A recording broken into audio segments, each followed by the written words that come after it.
दोस्तों, जय हिंद, सत श्री अकाल, अस्सलाम वालेकुम।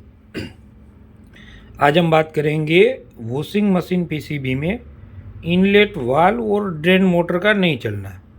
तो ज़्यादातर केस में हम यही देखते हैं कि इनलेट वाल्व वर्क नहीं कर रहा है, और ये केस सैमसंग के पीसीबी में बहुत ज़्यादा आता है। या तो इनलेट वाल्व वर्क नहीं कर रहा है या फिर ड्रेन मोटर वर्क नहीं कर रहा है।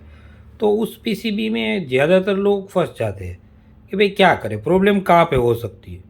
तो उसके लिए, उस टॉपिक के लिए आज मैंने एक वीडियो बनाने की सोचा है, और उसके प्रॉब्लम के बारे में हम आज बात करेंगे कि ये जो इनलेट वाल्व की सप्लाई है वो आती कहाँ से है और कैसे ये पूरा वर्क करता है। इसके बारे में आज हम थोड़ा बहुत जानेंगे। ठीक है दोस्तों, तो चलो टाइम को वेस्ट ना करते हुए मैं आपको ले जाता हूँ सीधे कैसे काम करता है इनलेट वाल्व, उसके बारे में समझाने के लिए। तो जनरली होता क्या है सर कि जब भी कोई इनलेट वाल्व है उसका सप्लाई नहीं आ रहा है, और यही ज़्यादातर के सैमसंग के पीसीबी में बनते हैं कि भाई इनलेट वाल्व की सप्लाई नहीं मिल रही है। तो क्यों नहीं मिल रही है?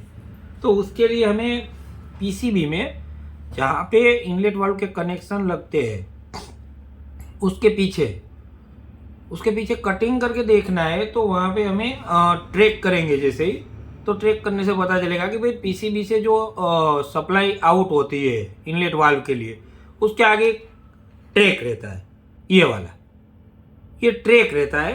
अब ये ट्रैक जो होता है यहाँ से सप्लाई जाती है इनलेट वाल्व के कनेक्शन के लिए।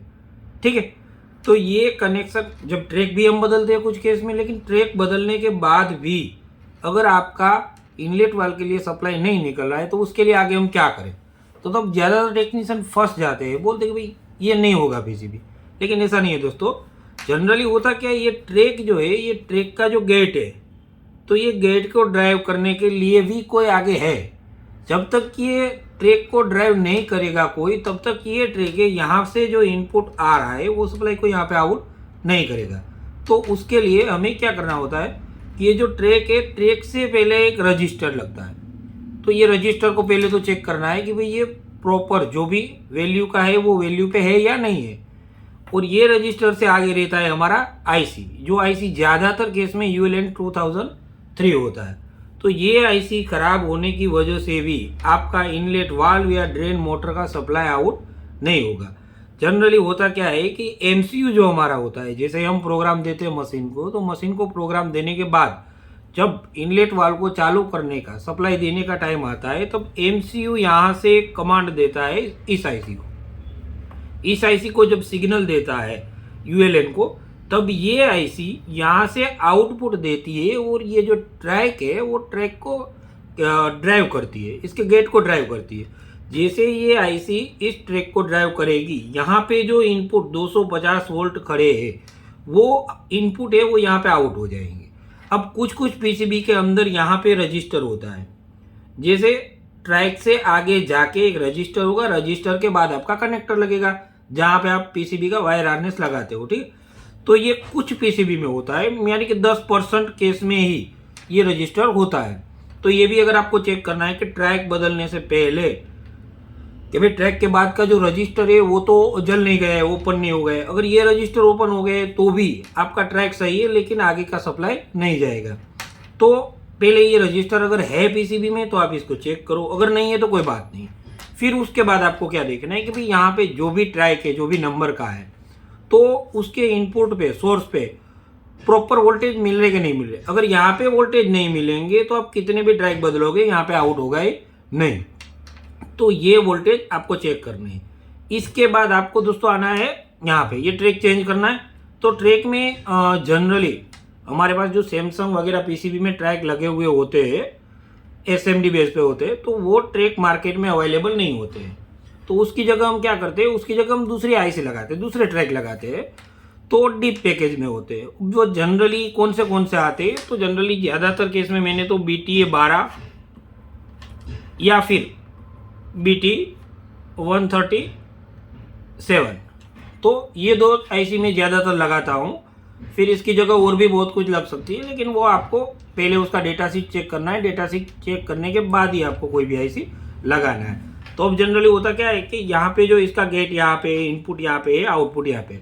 तो जनरली आप ये आईसी लगाओगे BTA12 तो उसमें अलग होगा, BT137 लगाओगे तो उसमें भी अलग होगा। तो ये आपको पहले तो दोनों का डेटा शीट इसका और इसका देखना है भाई क्या यहाँ कहाँ पे इनपुट है, कहाँ पे आउटपुट है और गेट कहाँ पे, तो ये देखना है। और ये ट्रैक बदलने के बाद भी अगर आपका इनलेट वाल्व चालू नहीं होता है तो समझ लो कि यहाँ पे जो इसका गेट है उसको ड्राइव करने के लिए नेगेटिव सप्लाई नहीं मिल रही है। जनरली यहाँ पे गेट ड्राइव करने के लिए नेगेटिव सप्लाई आती है, तो ये नेगेटिव सप्लाई नहीं मिली। अब कुछ केस में ये होता है कि ट्राइक की जगह रिले भी होता है, रिले से भी स्विचिंग किया जा सकता है। तो रिले से स्विचिंग अगर करवाए तो जो आपका रिले है, रिले पे 12 वोल्ट तो आपको मिल जाएंगे, लेकिन नेगेटिव सप्लाई नहीं मिलेगी, ग्राउंड नहीं मिलेगा। तो ये जो 2003 आईसी है, ये आईसी को MCU से सिग्नल मिलता है, वो पॉजिटिव होता है। MCU से इसको सिग्नल मिलता है पॉजिटिव, यहाँ पे इसका ग्राउंड है और यहाँ पे इसका VCC है। अब जनरली होता है कि इसका जो भी पिन है, मान के चलिए कि ये पिन नंबर 3 है, तो इसके 3 नंबर पिन पे जैसे ही MCU सिग्नल देगा तो इसके 3 नंबर पिन पे हमें आउटपुट मिलेगा। ठीक है, तो ये आउटपुट जब मिलेगा वो आउटपुट होगा आपका नेगेटिव, यानी ग्राउंड होगा, क्योंकि यहाँ पे ग्राउंड होगा। ये आईसी यहाँ से VCC लेती है, यहाँ से ग्राउंड लेती है, यहाँ पे इसको सिग्नल पॉजिटिव मिलता है, एक यहाँ से निकलता ग्राउंड है। तो कुछ केस में कुछ टेक्नीशियन क्या करते हैं कि भाई देखते हैं कि भाई यहाँ पे 5 वोल्ट 12 वोल्ट कुछ मिल रहा है कि नहीं मिल रहा है, लेकिन नहीं मिलेगा, यहाँ पे ग्राउंड है, तो यहाँ पे आपको कोई 5 वोल्ट या 12 वोल्ट मिलेगा नहीं। ये जो ट्रैक है वो ग्राउंड से यानी नेगेटिव सप्लाई से ड्राइव होगा। तो ये मेन केस ये है कि यहाँ पे आपको ग्राउंड है, तो यहाँ पे ग्राउंड मिल रहा है कि नहीं मिल रहा है वो आपको चेक करना है। उसके बीच में एक होती है रजिस्टर, ये रजिस्टर दोस्तों होती है, ये तो चलो कुछ केस में है कुछ केस में नहीं है, लेकिन ये तो होती है। तो ये रजिस्टेंस को आपको जनरली चेक करना ही है कि भाई ये जो भी वैल्यू का है तो वो वैल्यू वहाँ पे परफेक्ट शो कर रहा है कि नहीं कर रहा है, उसके टॉलरेंस के अंदर है या नहीं है। अगर टॉलरेंस से ऊपर या नीचे है तो फिर आपको रजिस्टर बदल देनी है। तो ये रजिस्टर के बाद आता है आपका आईसी। अब कुछ पीसीबी में ये भी होता है, मैंने देखा है कि भाई इनलेट वाल्व जो है उसका सप्लाई जो है वो कंटिन्यू 250 दे रहा है, कंटिन्यू, वो रुक ही नहीं रहा है, या फिर कुछ टेक्नीशियन इसको बदल देते हैं। ट्रैक बदलने के बाद ये दिक्कत आती है कि इनलेट वाल्व का सप्लाई 250 आउट ही हो रहा है, या फिर जो ड्रेन मोटर है, ड्रेन मोटर काम ही कर रहा है, वो रुक ही नहीं रहा है। तो ये केस में भी आपको जनरली यही देखना है कि भाई आपने जो ट्रैक लगाया है या तो उसके आपके जो पिन है वो आपने गलत लगा दिए, उल्टे लगाए, या फिर आपको ये देखना है कि आपका जो ये आईसी है ये खराब नहीं है, क्योंकि ये आईसी अगर आपका शॉर्ट हो गया, ये आईसी खराब हो गया तो ये यहाँ से आउटपुट देता रहेगा और जितना भी इसका आउटपुट निकलता रहेगा, जब तक इसको गेट को ड्राइव करता रहेगा तब तक यहाँ से आउटपुट मिलता रहेगा, तो आपका इनलेट वाल्व चालू होगा। अब मार्केट में सबसे ज़्यादा सैमसंग के पीसीबी आते हैं ये इश्यू के अंदर, तो सैमसंग पीसीबी के हिसाब से ही मैंने ये डायग्राम बनाया है, और सैमसंग पीसीबी में जनरली यही होता है, तो इसलिए। अब ये जनरली मैं आपको एक पीसीबी में भी दिखा दूँ, ये पीसीबी है ये, तो ये पीसीबी में यहाँ पे दिया गया है ड्रेन मोटर के लिए, बाकी जो यहाँ पे थे वो मैंने रिमूव कर लिए दूसरे पीसीबी में लगाने के लिए। तो ये जो है अब यही आईसी है, इसी का मैंने डायग्राम रखा है। तो ये देखो यहाँ पे आउटपुट है, ये ड्रेन का आउटपुट है, यहाँ पे पीछे आप अगर देखो तो यहाँ पे सॉकेट दिया हुआ है, तो यहाँ से सप्लाई जाती है ड्रेन मोटर के लिए। तो ये देखो यहाँ पे ये दे दिया है, ये आउटपुट है, ठीक है। अब यहाँ पे हो गया क्या, तो यहाँ पे गेट है इसका, ये गेट है, ये गेट को ड्राइव करना है, और ये इसका क्या है, कॉमन है। कॉमन यानी यहाँ से ही सप्लाई उठाएगा और यहाँ पे देगा, यहाँ से सप्लाई यहाँ उठानी है, लेकिन ये सप्लाई को यहाँ पहुँचाने के लिए एक लाइन होता है। ये लाइन आपका देखो ये सीधा यहाँ से जा रहा है, तो ये लाइन आपका यहाँ पे आएगा। यहाँ से मैंने आईसी रिमूव कर लिया है, 2003 आईसी था, तो ये आईसी जो है इसको ड्राइव करती है। तो जनरली कुछ भी आप कभी भी ये ट्रैक अगर बदलने के बाद भी अगर आपका पीसीबी स्टार्ट नहीं होता, या फिर इनलेट वाल्व स्टार्ट नहीं होता है, तो आपको ये लाइन ट्रैक कर लेना है कि ये लाइन कहीं पे बीच में डैमेज तो नहीं है। पहली बात ये है, ये लाइन आपने चेक कर लिया कि ये डैमेज नहीं है, या फिर इसके बीच में जो भी रजिस्टेंस होती है, रजिस्टर होती है, वो रजिस्टर को चेक करना है कि वो रजिस्टर सही है या नहीं है। तो कोई भी कंपनी का पीसीबी हो, चाहे वो सैमसंग हो, एलजी हो, आईएफबी हो, कोई भी हो, तो हर एक के ये जो आउटपुट होते हैं ड्रेन मोटर और इनलेट वाल्व के लिए वो सारे सेम ही होते हैं, और सब के लिए एक ट्राइक यूज़ किया जाता है। तो वो ट्राइक आईसी अगर आपके पास नहीं है तो आप उसकी जगह दूसरी भी लगा सकते हैं, बस उसका डेटा शीट मैच करके देखना है और ये समझ लेना है कि भाई कहाँ से इनपुट है, कहाँ से आउटपुट है, और उसको ड्राइव करने वाला पिन कौन सा है। तो ये पीसीबी है, ये सैमसंग का, और इसी का मैंने आपको डायग्राम दिया। अब यहाँ पे देखिए, यहाँ पे एक लगा था इनलेट वाल्व के लिए, ये इनलेट वाल्व के लिए यहाँ पे लिखा हुआ भी है हॉट है, कोल्ड है और रिंस है, जो 3 वाल्व रहते हैं। तो तीनों में से तीनों के लिए एक एक यहाँ पे ट्रैक दिया गया है।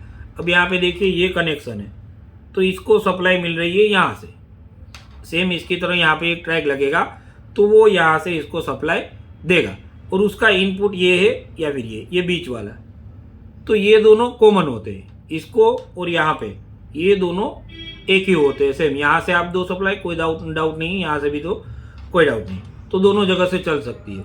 तो आपको अब कभी भी सैमसंग या फिर दूसरी कंपनी के पीसीबी आए जिसमें इनलेट वालों का इश्यू हो, तो बस आपको कुछ नहीं करना है, सीधा ही पीछे की साइड आ जाना है और पीछे की साइड आके देखना है कि यहाँ से ट्रैकिंग करना है कि भाई इसको सप्लाई मिल कहाँ से रही है, सप्लाई जहाँ से भी मिल रही है वहाँ पे कौन सा कंपोनेंट है। अब वो कंपोनेंट है तो पहले उसका डेटा शीट निकालो और देखो कि भाई वो कंपोनेंट का प्रिंसिपल क्या है, वर्किंग प्रिंसिपल। अब जब वर्किंग प्रिंसिपल आपको समझ में आ गया तो आगे का A to Z आप उसमें समझ जाओगे, और उसकी जगह कौन सा पार्ट लगाना है, कौन सा कंपोनेंट लगाना है, वो भी आपको पता चल जाएगा।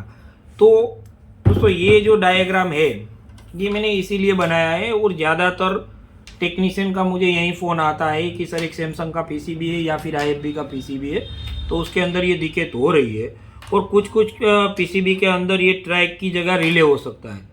तो रिले में भी सेम ही है, उसमें भी कोई ऊपर नीचे है नहीं, डरने वाली बात कोई है नहीं। रिले अगर है तो रिले को भी ड्राइव करने के लिए, स्विचिंग करवाने के लिए यही IC यूज़ होता है। या फिर ये ULN है तो इसकी जगह KD करके भी आता है, तो दूसरे और भी नाम है, लेकिन जनरली सभी IC का काम वही होता है। एक साइड से इनपुट होता है और एक साइड से आउटपुट होता है। इसके 3 नंबर पे अगर इनपुट है तो 3 पे आउट करेगा, 4 नंबर पे आप इनपुट दोगे तो 4 पे ही आउट करेगा, 5 पे तो 5 पे, तो ये सेम होता है।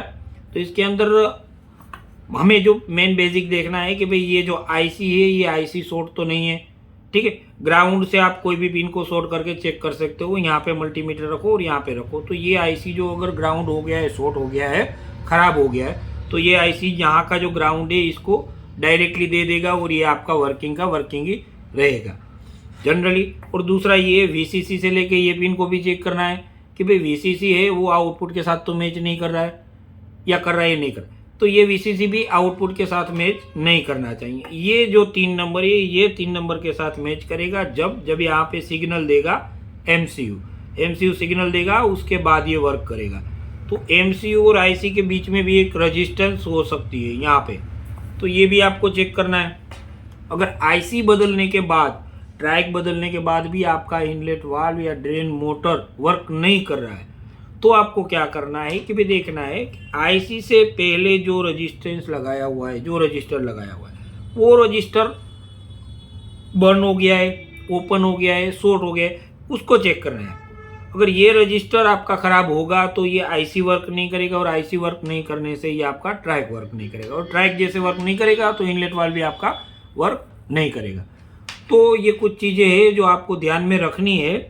और मेन है कि जब भी आप ये रिपेयर करो, रिपेयर करने के बाद जब नया इनलेट वाल्व टेक्नीशियन या आप लगा रहे हो तो उसको बोलो कि उसको चेक करे। वो इनलेट वाल्व अगर आपका ख़राब होगा तो उस केस में ये ट्रैक जो है आपका वो वापस से ख़राब हो सकता है। तो चलो दोस्तों, आज के वीडियो में बस इतना ही।